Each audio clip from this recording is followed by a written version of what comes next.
naweza kukuandikia nyimbo yoyote. Naweza nikakuandikia bolingo, naweza nikakuandikia R&B, nikakuandikia kibokata, nikakuandikia hip hop, nikakuandikia mapiano. Na kila muziki najua ni uandike vipi. Yaani kama hii nyimbo inaitwaje? Inaitwa Salama na nani na Barnaba. Hapa nimeachana na mtu. Ngoja nimshindilie maneno ya lawama. Yaani unajua hivyo. Ikifika kwenye piano siwezi kuandika kitu cha serious kwa sababu piano haitaki vitu serious. Unamletea serious nani kwenye piano? Taandika makuzi, vitu ambavyo mtu akisikia atafurahi, atapata vibe. Sasa kutoka kwangu ukiandika nyimbo ya mapenzi ya kuumizwa, nitaandika nyimbo kama Kamwambie. Nataka nyimbo ya maisha, nitakuandikia nyimbo kama Yatapita.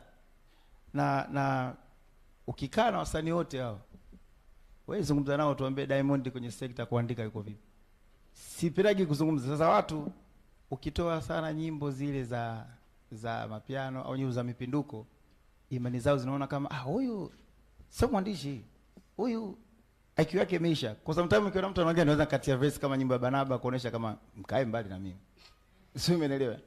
Na muziki, kila muziki kuna namna yake ya kuandika. Alafu watu wanakaaga wanajidanganya, unajua Diamond yani amefocus sana kwenye biashara ndio maana. Mimi sifanikiwi kwa sababu biashara, kwa sababu nina talent. Kitendo cha mimi kisikia biti ya kwa Masava, nione tu nikuandikie salamu, manake nimetumia IQ kubwa sana. Bonge fika wewe ungeanza kujieleza, unajua kusalimiana vizuri, jamani tusalimiane. Ila kwa sababu mimi na IQ na nina talent, nikifika pale na kusalimia tu how are you, kunjani. Kwa hiyo ukiona unaona kama ni chepesi, sio chepesi kile. Talent.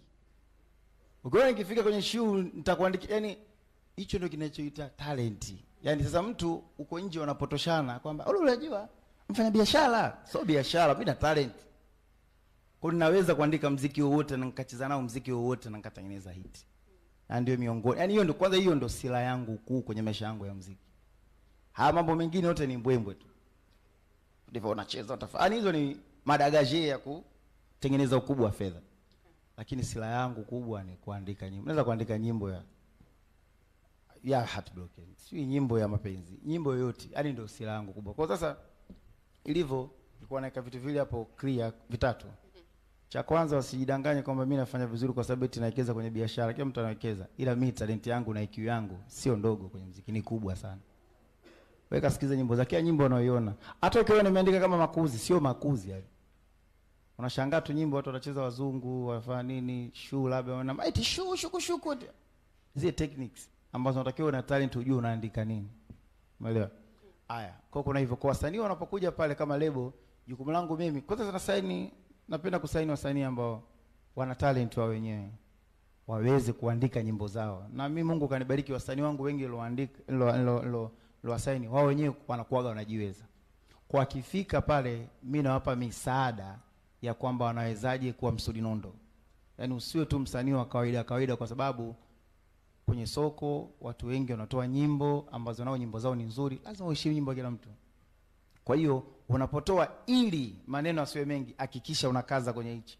Hakikisha hapa unaweka hivi.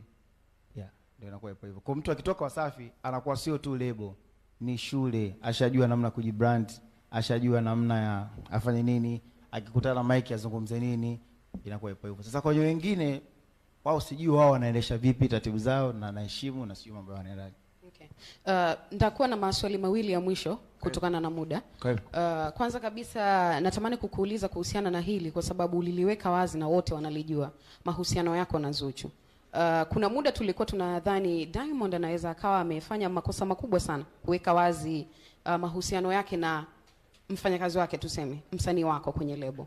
Baadaye tukaona umeahidi kwamba utamuoa Ramadhani ikipita, lakini watu wanakuangalia tu kwamba okay, Diamond alituahidi ataoa, lakini kaja kutoa tena ngoma kuna kule ndani inaonekana kama anasema maneno ya kurudishiwa barua na nini, watu kama wana connect dots.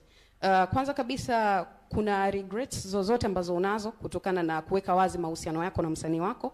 Lakini pia swala la ndoa, sisi tunatamani tuone mnatuheshimisha kwenye hii Bongo Flava kwamba alikuwa na mahusiano na msanii wake na walifanikiwa kuoana. La kwanza.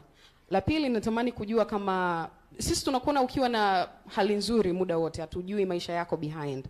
Nimesikia story kuhusiana na msanii mmoja kutokana na kazi zake na nini, distribution company walimdhulumu na vitu kama hivyo, ana depression sana.